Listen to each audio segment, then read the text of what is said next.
দিনের প্রথম প্রহরে সবাই নিজেদের দৈনন্দিন কাজের সময় পার করছে। অন্ধকার রাজ্যের রাজপ্রাসাদে সবাই নিজ নিজ দায়িত্ব পালনে ব্যস্ত।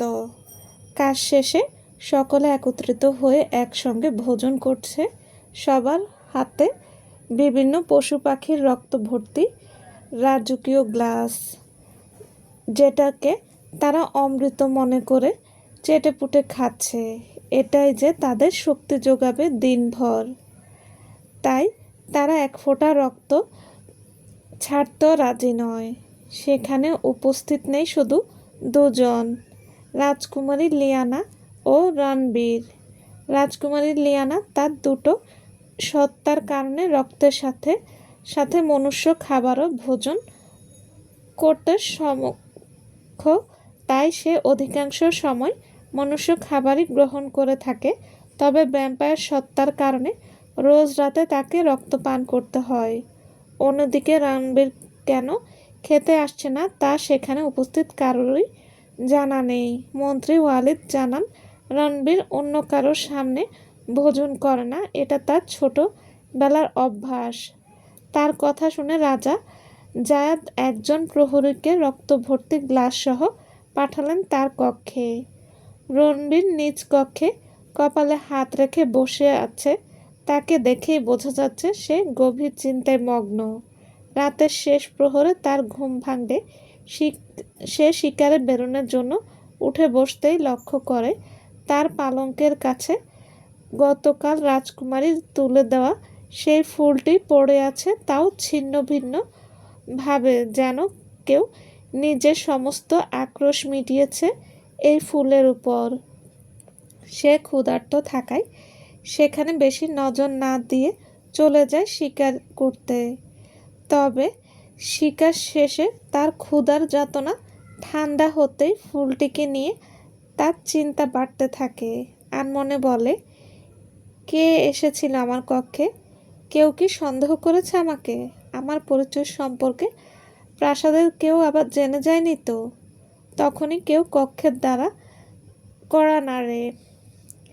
দ্রুত উঠে গিয়ে দ্বার খুলে দিতে পায় একজন ভ্যাম্পায়ার দাঁড়িয়ে আছে রক্তভর্তি গ্লাস নিয়ে। সে কিছু বলার আগেই ভ্যাম্পায়ারটি বলে, আপনার জন্য খাবার নিয়ে এসেছি, অনুগ্রহ করে গ্রহণ করুন। আর কথা না বাড়িয়ে গ্লাসটি নিয়ে কক্ষের দ্বার পুনরায় বন্ধ করে দেয় সে। রাজকুমারী আরও আগে ভোজন সেরে বেরিয়ে গেছে বাইরে। তাকে যে তার প্রিয়র ভুল ভাঙাতে হবে, তাই সে দ্রুত ছুটে চলেছে জঙ্গলের উদ্দেশ্যে। অল্প কিছুক্ষণের মধ্যেই পৌঁছে যায় জঙ্গলে। নির্ধারিত জায়গায় গিয়ে খুঁজতে থাকে তার সুদর্শন পুরুষটি কি, কিন্তু কোথায় সে? আমি কি সময়ের পূর্বে চলে এসেছি? থাক, অপেক্ষা করি, সে হয়তো একটু পরে চলে আসবে। একটু একটু করে সময় পেরোতে থাকে, কিন্তু হায়, রাজকুমারীর অপেক্ষা আর শেষ হয় না। দিনের প্রথম প্রহর অতিবাহিত হয়ে মধ্যপ্রহর এসে যায়। সূর্য মাথার উপর এসে গেছে, তার উজ্জ্বল রশ্মি আরও তীব্র রূপ ধারণ করেছে।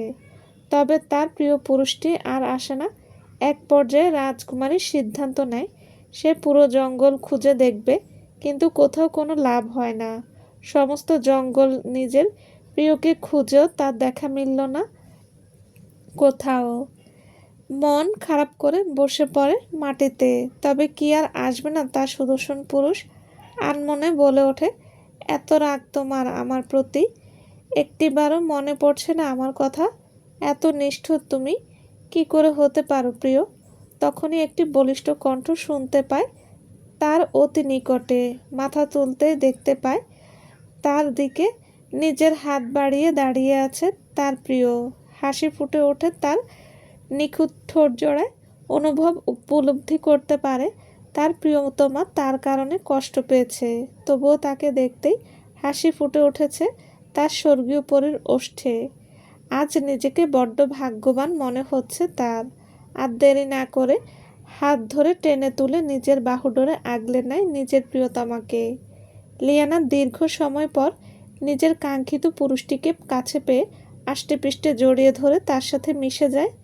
দুজনে কিছুক্ষণ নীরবে চোখ বন্ধ করে নিজেদের প্রিয় মানুষটির স্পর্শ অনুভব করে। সমস্ত রাগ, অভিমান, কষ্ট সব যেন বিলীন হয়ে গেছে তাদের আলিঙ্গনের সাথে। অনুভব তার প্রণয়িনীর মাথায় আলতো করে হাত বুলিয়ে দিয়ে বলে, তুমি ডাকলে আমি কি করে না আসে থাকতে পারি বলো? তোমার প্রতি আমার যে কখনো নিষ্ঠুর হতে পারি না আমার প্রিয়তমা।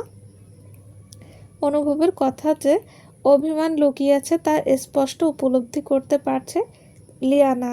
তার বুক থেকে মাথা তুলে তাকিয়ে বলল, আমার কারণে কষ্ট পেয়েছো তুমি, তা যে আমি মেনে নিতে পারছি না প্রিয়। গতকাল তোমাকে আমি দেখে ফেলেছি, তাই বৃথায় লুকানোর চেষ্টা করো না। কালকের সেই যুবক ছিল আমার পরিবারের অতিথি, শুধুমাত্র অতিথিকে অসম্মান করব না বলেই তাকে নিয়ে বেরিয়েছিলাম আশপাশটা ঘুরে দেখাতে, এবং ফুলটাও তার ইচ্ছা রাখতেই এক প্রকার বাধ্য হয়ে দিয়েছিলাম। তবে সেই ফুল আমি ছিন্নভিন্ন করেছি নিজ হাতে। যে জিনিসে তুমি কষ্ট পাও সে জিনিস আমি ধ্বংস করে দেব, তা ফুল হোক বা মানুষ। হিংস্রতা প্রকাশ পাচ্ছে তার প্রতিটি বাক্যে। রাগে হিতাহিত জ্ঞান ভুলে নিয়ন্ত্রণ হারিয়ে চোখগুলো সবুজ বর্ণ ধারণ করেছে। বেরিয়ে এসেছে হিংস্র ভ্যাম্পায়ার রূপ। অনুভবের দৃষ্টিগোচর হতেই আতঙ্কিত হয়ে ছিটকে পড়ে সে। প্রিয়তমার এমন রূপের সাথে সে মোটেও পরিচিত নয়। অনুভবকে আতঙ্কিত হতে দেখে হুঁশ ফিরে লিয়ানার। বুঝতে পারে বিরাট বড় ভুল করে ফেলেছে সে। দ্রুত নিজেকে স্বাভাবিক করে এগিয়ে যেতে নেয় অনুভবের দিকে। এক পা বাড়িয়ে আবার পিছিয়ে আসে। প্রিয় পুরুষ মানুষটির আতঙ্কিত মুখ দেখে তাকে হারিয়ে ফেলার শঙ্কায় কলিজা শুকিয়ে আসে তার। অনুভব কি ভয় পাচ্ছে আমাকে? তবে কি এখানেই ঘটবে এই প্রণয়ের সমাপ্তি? সে কি এখন থেকে ঘৃণা করবে আমাকে? আমি তো নিজের পরিচয় গোপন করে ধোঁকা দিয়েছি আমার প্রিয়তমকে। মাতা তো বলেছিল মানুষেরা এমন ব্যক্তিদের ঘৃণা করে। তবে কি আমার অনুভব আমাকে ভুলে গিয়ে হয়ে উঠবে অন্য কারো মুগ্ধতার কারণ? অশ্রুতে ভরে ওঠে তার দুটি চোখ। যাকে আমি অন্য নারীর সাথে কল্পনাও করতে পারি না, তাকে কি করে অন্য নারীর সাথে সহ্য করব আমি? অশ্রুগুলো ঝরে পড়তে তাকে অবাক করে দিয়ে অনুভব এগিয়ে এসে নিজ বাহু দ্বারা আগলে নেয় তাকে। নিজের ওষ্ঠজোড়া দিয়ে শুষে নেয় তার চোখে থেকে গড়িয়ে পড়া অশ্রুকণা। লিয়ানা হতবাক হয়ে দেখতে থাকে তার প্রিয় পুরুষের করা কাণ্ডগুলো। এত বড় সত্যি জানার পরেও সে কিভাবে এত স্বাভাবিক থাকতে পারে? নিজের প্রিয়তমার থেকে এত বড় ধোঁকা পেয়েও সে কিভাবে তাকে আলিঙ্গন করতে পারে? সে কোনো মানবী নয়, বরং হিংস্র এক কোনো জাতি জানার পরেও কিভাবে প্রণয়ে সিক্ত হতে পারে? নিজের প্রিয়তমাকে অবাক চোখে চেয়ে থাকতে দেখে মুচকি হেসে তার চোখে চুম্বন করে বলল, তুমি মোটেও ভয়ঙ্কর নও আমার প্রিয়তমা, তুমি সব রূপেই আকর্ষণীয়। ভ্যাম্পায়ার রূপ তো বললামই না, যাকে বলে একদম ভয়ঙ্কর সুন্দর। লিয়ানা লজ্জা পেয়ে চোখ নামিয়ে নেয়। এই পুরুষ আসলেই বড্ড ঠোঁটকাটা, অসভ্য একজন পুরুষ। অনুভবের স্বাভাবিক আচরণে এর পরেও নিজের মনকে পুরোপুরি শান্ত করতে আকুলতা ভরা কণ্ঠে বলল, তুমি সত্যি আমাকে ছেড়ে যাবে না তো? ঘৃণা করবে না তো আমাকে? অনুভব বুঝতে পারে তার প্রিয়তমা তাকে হারানোর ভয়ে উতলা হয়ে উঠেছে। তাই তাকে স্বাভাবিক করতে দুষ্ট হেসে বলল, আমি কি এতই পাগল নাকি যে এত সুন্দরী কন্যার মন ভাঙব? এত আবেশময় স্পর্শ থেকে কেন নিজেকে বঞ্চিত করব? অনুভবের কথাতে তার বাহুডোর থেকে সরে আসে লিয়ানা। দূরে গিয়ে বলল, অসভ্য বাজে পুরুষ। প্রিয়তমার এমন বাক্যে হাসিতে ফেটে পড়ে অনুভব। প্রসাদের কোনো এক কক্ষে রাজকীয় বিশালাকার আয়নার সামনে দাঁড়িয়ে রহস্যময় হেসে চলেছে এক যুবক। মনে মনে বলেছে, বোকা রাজা, অজান্তেই নিজের শত্রুকে প্রাসাদে জায়গা দিয়ে বড্ড ভুল করেছে তুমি। এর মাসুল তোমার কন্যাকে জীবন দিয়ে দিতে হবে। হা হা হা। নিকষ কালো ধোঁয়ায় ছেয়ে গিয়েছে পুরো কক্ষ। কক্ষের চারিদিকে ছড়িয়ে ছিটিয়ে রয়েছে বিভিন্ন পশু পাখির হাড়, রক্ত ও অদ্ভুত কিছু পাথর। ভয়ানক সেই কক্ষের ঠিক মাঝখানে বসে রয়েছে এক নারী। চোখ দুটো বন্ধ করে এক মনে জপে চলেছে ভয়ঙ্কর সব মন্ত্র। সব জায়গায় মাকে খুঁজে না পেয়ে অনুভব বুঝে যায় তার মাতা এই মুহূর্তে কোথায় থাকতে পারে। জাদুর কক্ষে প্রবেশ করে অনেকবার মাকে ডেকেও সাড়া না পেয়ে বিরক্ত হয় এ বেরিয়ে যায় কক্ষ থেকে। ছেলে বেরিয়ে গেছে বুঝতে পেরে চোখ খোলে ইলি। অতঃপর মুচকি হেসে পুনরায় চোখ বন্ধ করে এক মনে মন্ত্র জপতে থাকে। জীবনে আজ প্রথমবার মায়ের পুস্তিকা সংগ্রহশালার সামনে এসে দাঁড়িয়েছে অনুভব। তাকে জানতে হবে প্রিয়তমার সম্পূর্ণ পরিচয়, জানতে হবে তার রাজ্য সম্পর্ক সকল তথ্য।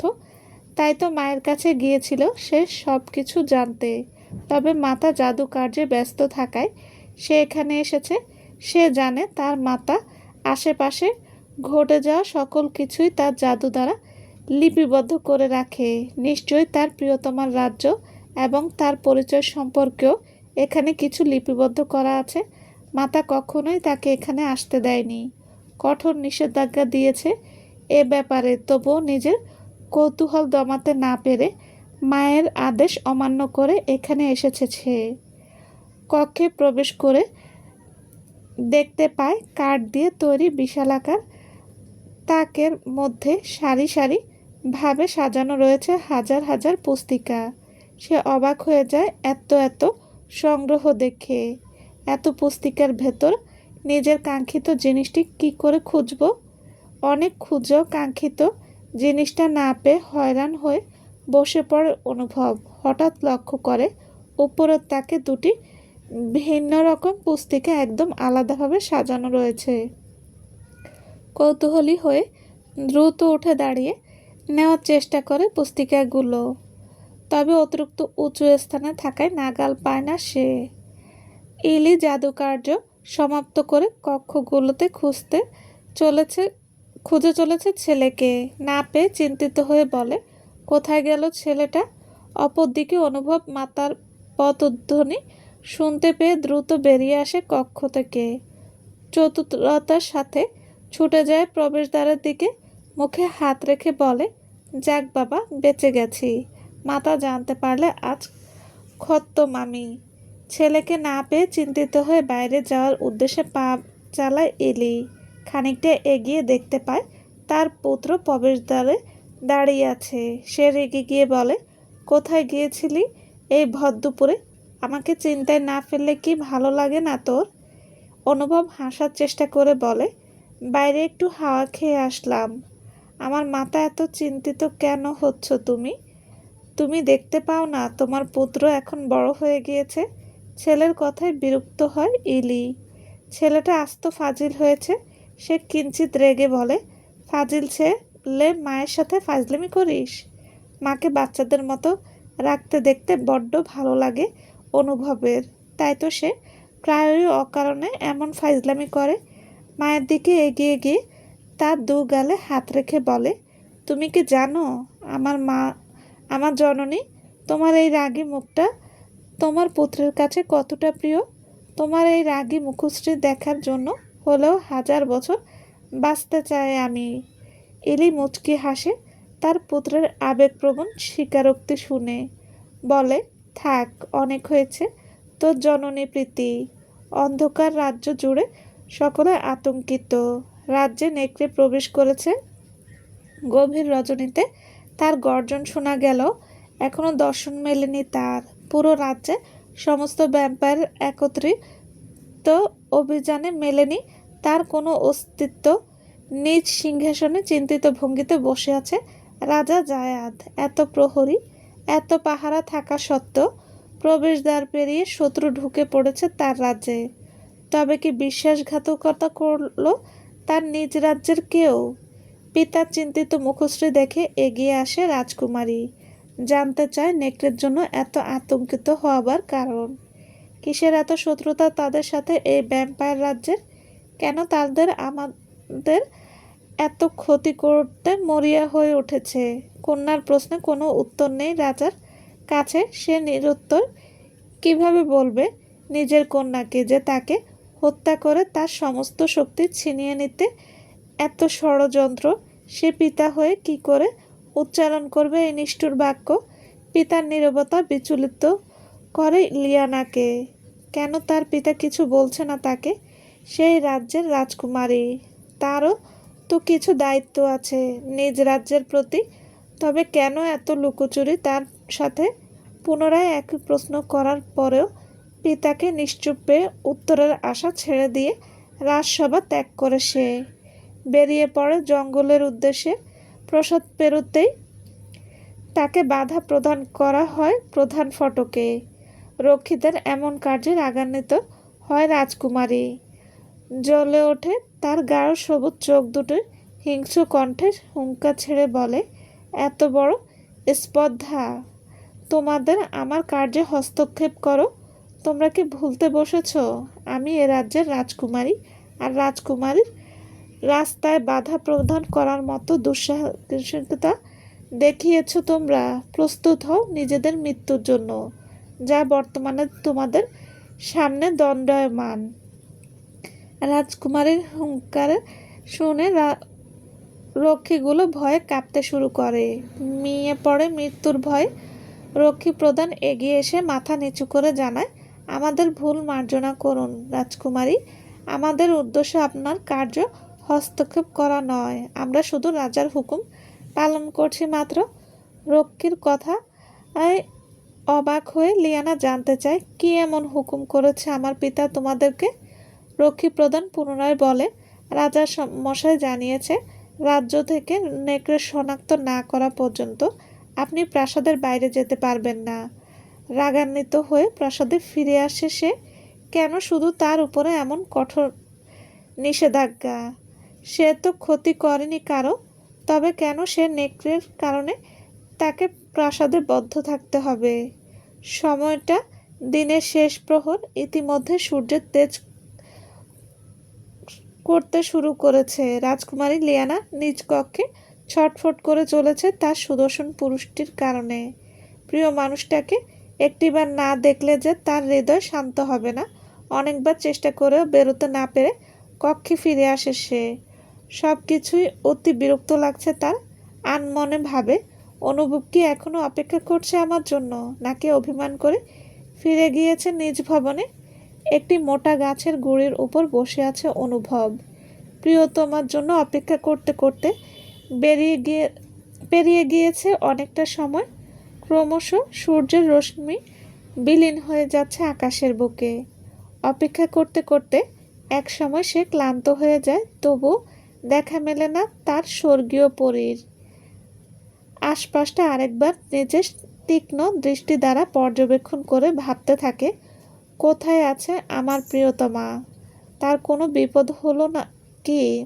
পরক্ষণেই মনে পড়ল তার প্রিয়তমা সাধারণ কোনো মানবী নয়, বরং শক্তিশালী এক ভ্যাম্পায়ার। সে কি করে বিপদে পড়তে পারে? সে নিজেই তো জ্বলন্ত এক অগ্নিয়গিরি।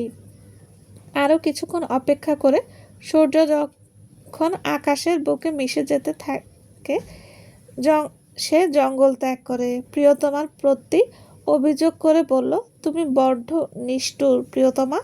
নেকড়ে রাজ্যের রাজপ্রাসাদ আজ উৎসব মুখর আমেজে পরিপূর্ণ। রাজা আসিফের মেজাজ আজ বড়ই ফুরফুরে। তার পুত্র যে নিজের লক্ষ্যে এক ধাপ এগিয়ে গেছে। শত্রুদের রাজ্যে ঢুকে পড়েছে রাজকুমার রণগণ। আর বেশি দেরি নেই ওই ভ্যাম্পায়ার রাজ্য ধ্বংস হতে। শয়তানি হাসি হেসে বলে, রাজা জায়াত প্রস্তুত হও। নিজের পরিবার ও রাজ্যের ধ্বংসলীলা দেখার জন্য খুব শীঘ্রই বিলীন হবে তোমার অস্তিত্ব। চলবে। আসসালামু আলাইকুম। গল্পটি কেমন লেগেছে প্লিজ জানাবেন। আর হ্যাঁ, অবশ্যই লাইক কমেন্ট করবেন আর সাথে বন্ধুদের শেয়ার করে দেবেন। যারা এখনই আমার চ্যানেলটি সাবস্ক্রাইব করেনি তাদের বলছি, প্লিজ চ্যানেলটি সাবস্ক্রাইব করে পাশে থাকবেন। সবাই ভালো থাকবেন। আল্লাহ হাফেজ।